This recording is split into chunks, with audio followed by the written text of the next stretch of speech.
Hello, everyone. Thank you for allowing me to speak to all the graduates today. Uh, I wish I could be there to celebrate this amazing accomplishment with you, but since I can't, I would like to offer some words of encouragement. So, whether you're graduating from elementary, middle, high school, or even college, whether that's undergrad or grad, give yourselves a pat on the back. With what you've just accomplished is no easy feat, especially with everything that's been going on within the last years, from racism to gun violence and police brutality to, a global pandemic and COVID-19 to, any other trials or tribulations that you had to overcome to get to this point. Just give yourself a pat on the back, celebrate this moment because this is one of the most pivotal moments in your life. You could have given up at any point in time prior to this point, but you didn't, and God kept you in His hand, and so that's just amazing. And so, for those of you that don't know me, my name is Wendell Grinton. I am a PhD student in the Civil and Environmental Engineering Department at Virginia Tech. I graduated from North Iredell High School in 2014. I grew up in Harmony, North Carolina. I went on to receive my bachelor's in civil engineering at North Carolina A&T State University, uh, where I graduated in 2018 with honors.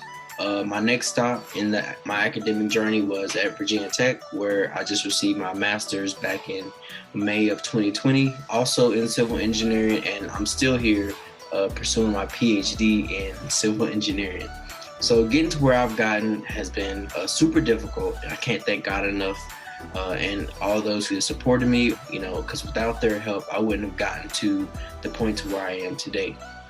So lastly, before I start, I just left about 15 tips and tricks that I like to go by, how I live my everyday life, and some things that I found along the way that would help me that I think that could help you too. So stay tuned and enjoy. So the first point is keeping God involved in every aspect, excuse me, of your life. To me, this is the most important because God is just extraordinary, man. Like He's brought me through things that I could have never imagined. And as long as you trust in Him and keep in contact with Him, you'll get to where you need to be. And so, to keep in communication with God, everybody has their own way, And so, with whether that's listening to gospel music or having brief conversations with God throughout the day, or reading your Bible, or even praying. And so for me, I like to do a little bit of everything, listen to a little gospel music here or have a brief conversation with God there or even just praying. The biggest thing is praying because James 4:2-3 tells us that, you have not because you ask not, and when we ask God for what we want, He'll give it to us in abundance. And also with that, when you're asking God for stuff, don't forget to pray. Don't be too ashamed to pray and don't be too proud to pray because when prayer becomes a habit, success becomes a lifestyle. So with the next one, I got write the vision, make it plain. And so a man without a dream or a vision will surely perish. If it is written, so it shall be. These are some of the things that the Bible tells us. And so anytime you have a goal or a vision, make sure you write it down. Make sure you look at it every day, whether it's looking at it whenever you get up in the morning or looking at it before you go to sleep every night. So for example, here in my apartment, I have every goal or vision that I want to achieve in life written down. And every time I look up, it's taped on my wall. So every time I look up, while I'm thinking or while I'm trying to do something involving schoolwork, or even when I'm just browsing around my apartment, I'll look at that piece of paper and it'll remind me of my goals and my visions. And so Habakkuk 2 tells us to write the vision and make it plain. So when you write stuff down, you tend to remember it a little bit easier. So as you write stuff down, you'll be able to visually see like your goals and your visions, and it'll give you more clarity and it'll give you more direction as far as where you need to go and how you need to go about achieving those goals. And so the next point kind of piggybacks off of the second point, which is uh, inch by inch, it's a cinch. So what that pretty much means is when you have your goals and your visions, make sure you break those down into like smaller, more manageable goals. So for example, if your goal is to graduate, you know, within that large goal of graduating, there's a lot of different things that need to happen in order for you to graduate. Whereas, you might need to walk, you might need to buy your cap and gown, you might need to get all A's in all your classes, or you might need to do other things in order for you to, achieve that goal. And so what you should do is under that goal, just have like a subtask of goals and just write all those down. And so as you write those down, you can check them off. And so as you're checking them off, you can continue to track your progress and see how closer or how much more you have to go to get to where you need to be. The next one is embracing your fears and your failures. So don't be afraid to fail. Be afraid not to try, because we all fail at something. Michael Jordan was cut from his high school basketball team, and now he's arguably the greatest basketball player of all time. LeBron, he's lost more NBA finals than he's won. Steve Harvey was homeless and hit rock bottom twice. Now he's on the radio. He's pretty much on TV every day of the week. And he's one of the original kings of comedy. And also, even Oprah Winfrey, she was fired from TV. Now she has her own show and she's a billionaire. So like all these examples are great examples of Black role models, Black individuals who once hit rock bottom or once failed and took that failure and built upon it and let it turn into greatness. So don't let that greatness inside of you be consumed by fear, because you will ultimately, most of us will fail more times than we succeed, but you must understand that you have to fail, your way to success. So you have to go through a lot of trials and errors in order for you to get to where you need to be. Point number 5 is appreciate those who support you. So I'm sure all of you know what the term plagiarism means. It means, not giving credit where credit is due, right? And so just like how you're supposed to give authors credit when you use their work, you should do the same for the folks that help you along the way. No one succeeds all by themselves. Everyone has to have help, to get to where they want to go. I've had help. I've had plenty of help, on my journey, on my path, to get to where I am today. I'm sure all of you have had plenty of help from, either the individuals that, are around you right now or, anybody else, right? And so Maya Angelou has this quote that says, "I come as one, but I stand as 10,000." This means that although you've graduated, you've had help getting there, right? So you've had, maybe your parents or your grandparents or your cousins or your aunts or uncles or friends or, other mentors or other people who have, been there for you and helped you along the way to help you to get to where you are now. And so make sure, as you're going through life, as you're progressing through, your journey, to success, make sure that you're soaking up all the knowledge that these people give you, especially your elders, because, they were once your age, and they have a lot of knowledge as far as, what to do, what not to do. Even though times are changing, some things still remain the same, right? So they were once your age, so they're just trying to look out for you. They're just trying to help you, not make the same mistakes they did, and they're just trying to help you to excel past, where they got to, right?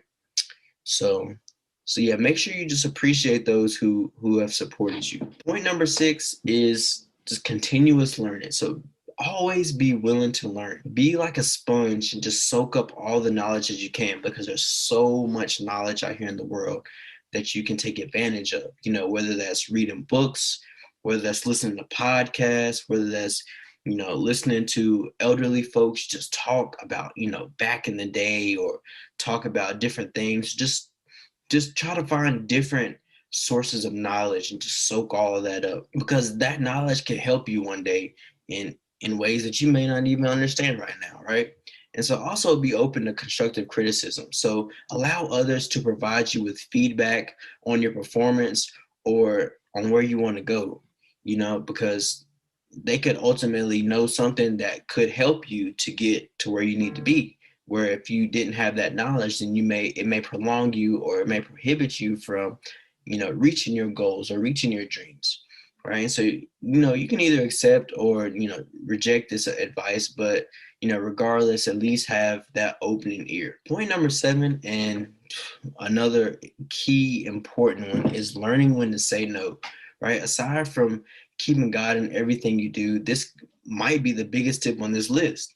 Learning when to say no is very important because this simple 2-letter word can be the deciding factor in whether you get yourself in trouble or not, and so you don't have to do everything that your friends or your peers are doing, so like I know there's a lot of social media with TikTok, Instagram, Twitter, Facebook. There's a lot of stuff that we see, from the day to day that, might go viral, or, it might be the new trend nowadays, but, just know that you don't have to do that to be successful. You don't have to do that to get, attention or to get clout. You can get success or be successful in your own way because success is different for everybody. I mean, if you don't feel comfortable telling your parents or your pastor about it, then chances are you really shouldn't be doing it. There's also a time and a place, for everything. So I know, in life, we always want to have fun and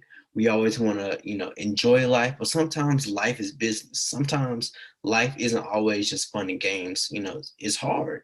Sometimes we have to do things that we might not want to do. Sometimes, we have to, for example, pay bills or, do schoolwork or do this or that. At the end of the day, all these things, they have to be done in order for us to get to wherever we want to go or to, even achieve our goals or our dreams, right? And so all these materialistic and extracurricular activities, honestly, they'll be there.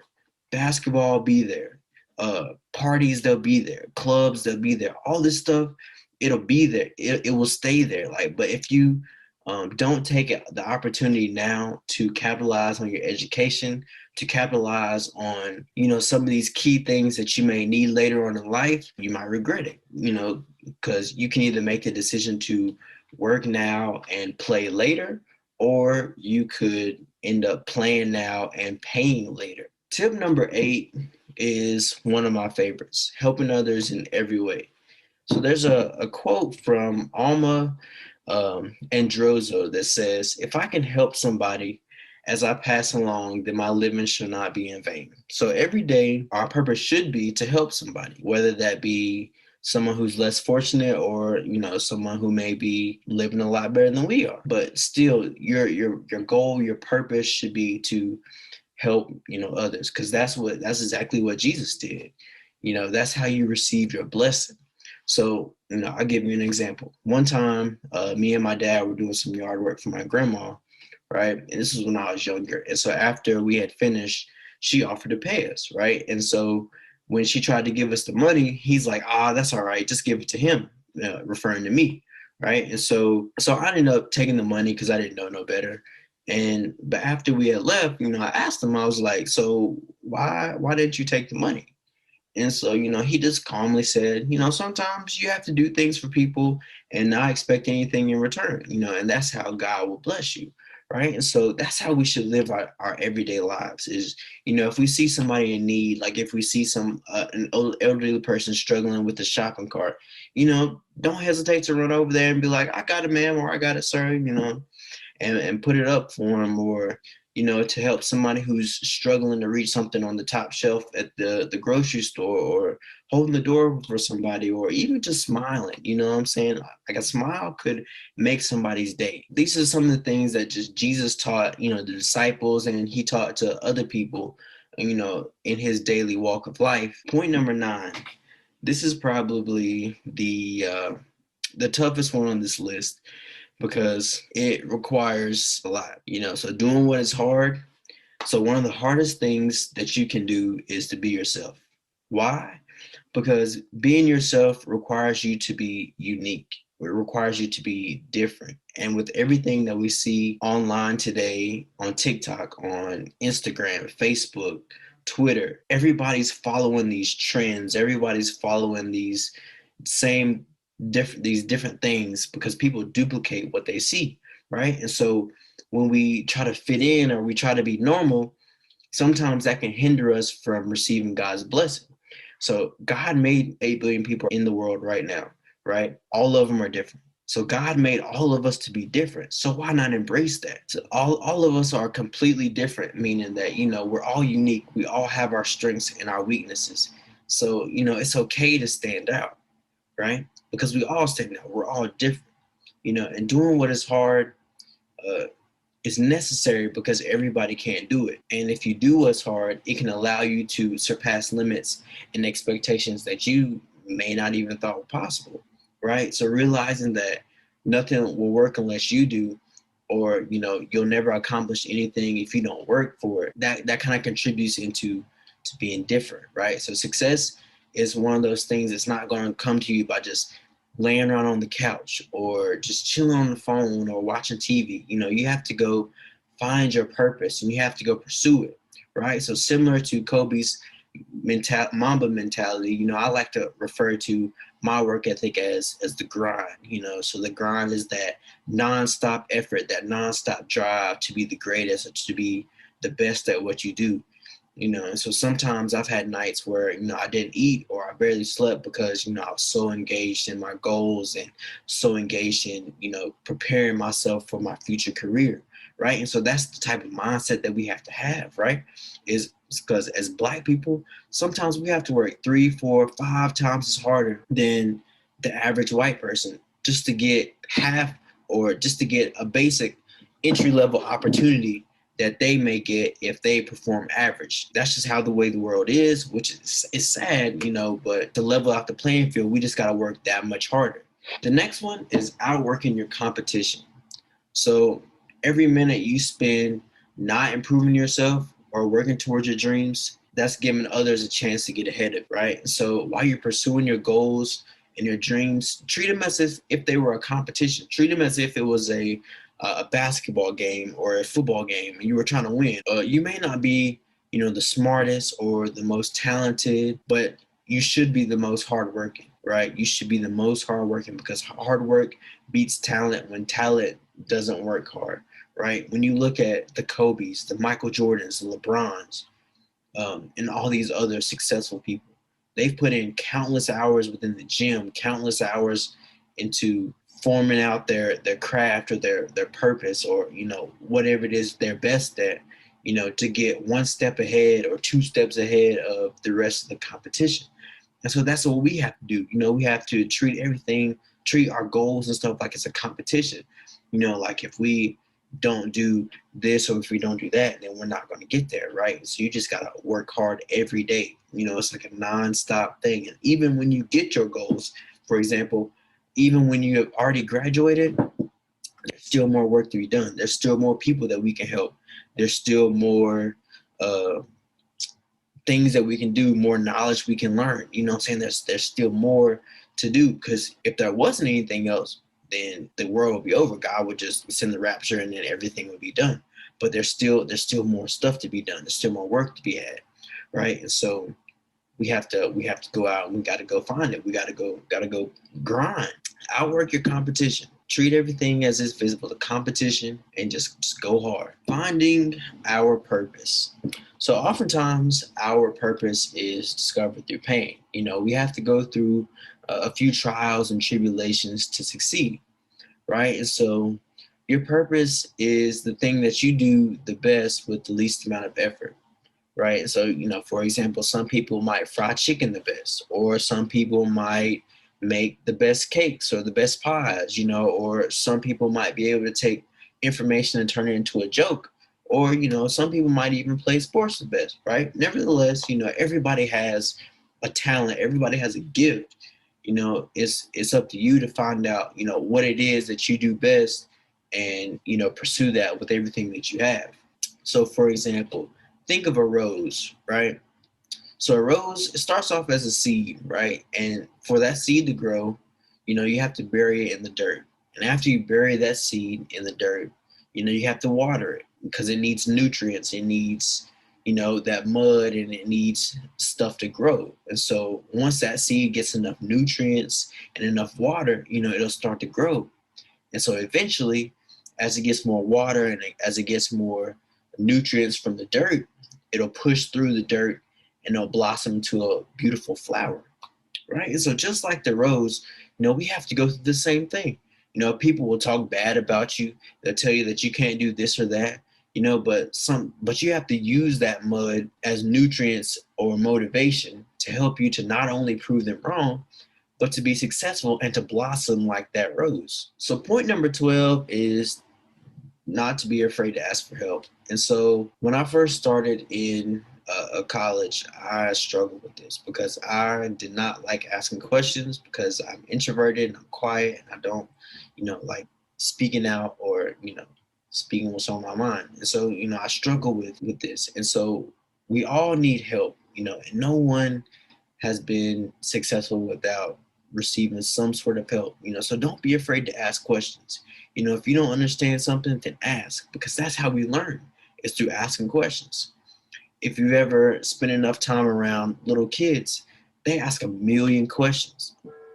They don't know any better, but that's how they're learning. They're asking you questions because they expect you to know the answer. So we should be just like those little kids. If we don't understand something, ask questions. Have the courage, the curiosity, and the confidence to know when you need help.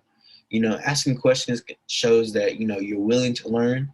And it also shows that you're, curious about whatever the subject may be. Point number 13, your mind is a lid.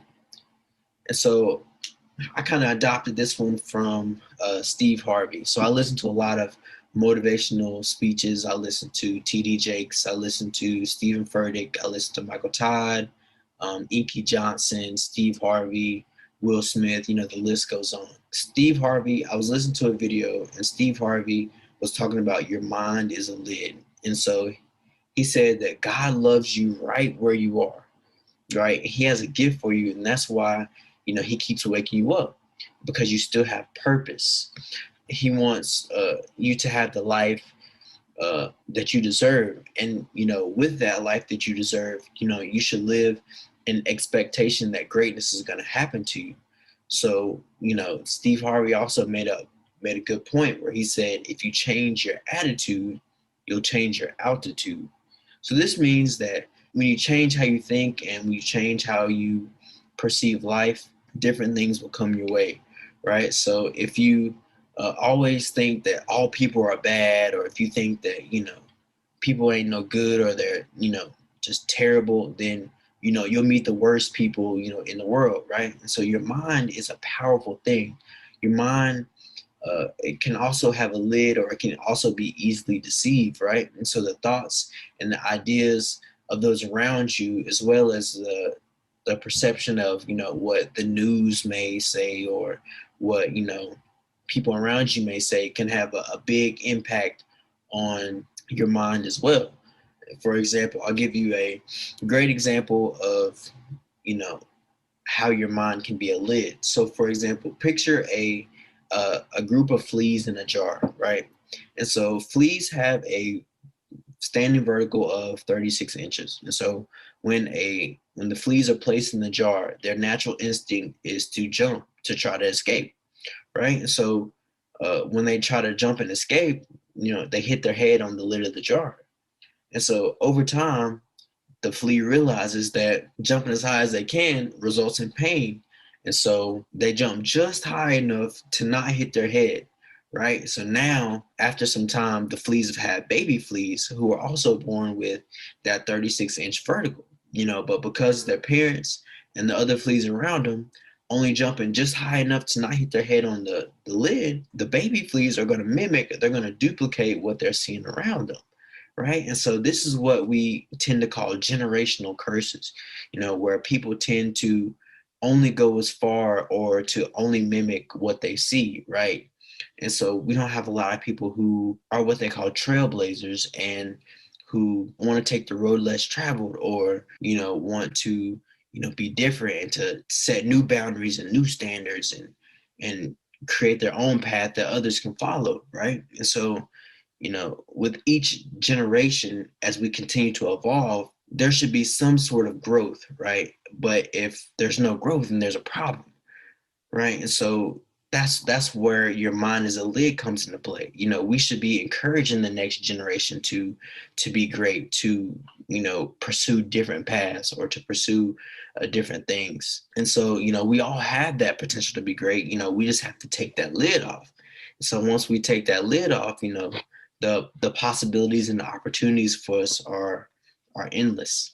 Point number 14 is always staying optimistic and positive. So this can be rather difficult with, you know, all the negative stuff going on in the world, like negative stories you hear on the news, or with racism looming, or, you know, police brutality or gun violence, or, you know, all the different things that you hear, you know, throughout the day that are just negative. You know what I'm saying? Like sometimes it can be hard to keep that positive mindset or that optimistic mindset, you know, because times will get hard, but, you know, complaining won't necessarily make the situation better. That's why you have to surround yourself with a success team, or you have to surround yourself with only positive things, or at least try to, you know, meaning that, you know, so you surround yourself with people who have goals and dreams and passions, and who have that work ethic, that drive, you know, to pursue those goals and dreams and passion, and also to get rid of the people who, you know, might lie to you, or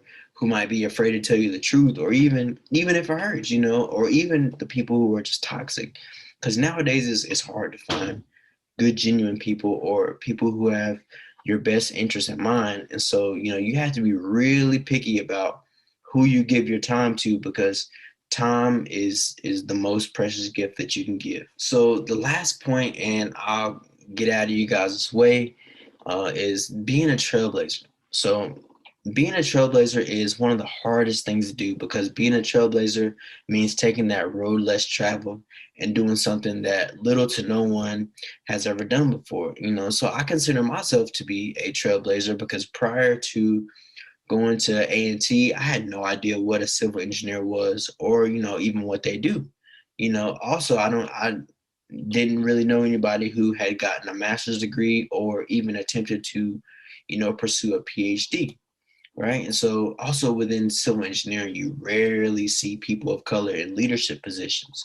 And so society has created this perception that people of color should pursue careers only in like sports or like entertainment industries, but that's not true. You know, for me, I decided to be a trailblazer and to encourage younger individuals like yourselves, you know, to pursue careers outside of the sport and, you know, entertainment industries. Because I decided to do that for myself, you know, and you can too, you know, because you're definitely smart enough and you're talented enough to do anything or to be anything that you want to be. You know, so if you want to be a doctor, then do it. You know, if you want to be a lawyer, then go for it. You know, but even if you want to be a civil engineer, hey, go ahead and give me a call and I can tell you exactly what to do, right? But don't ever let anyone tell you what you can or you can't do, right? Because only you know what you truly want to do, right? And once you find that purpose, you'll know when you find that purpose. And then once you find that purpose, just put everything that you have into it, you know. And so God put you on this earth to leave an impact on the world, and to leave the world better than how we found it or how we came into it, right? And so I'll leave you with this quote from Eric Thomas. And he says, when you want to succeed as bad as you want to breathe, then you'll be successful. That means not to stop breathing, you know.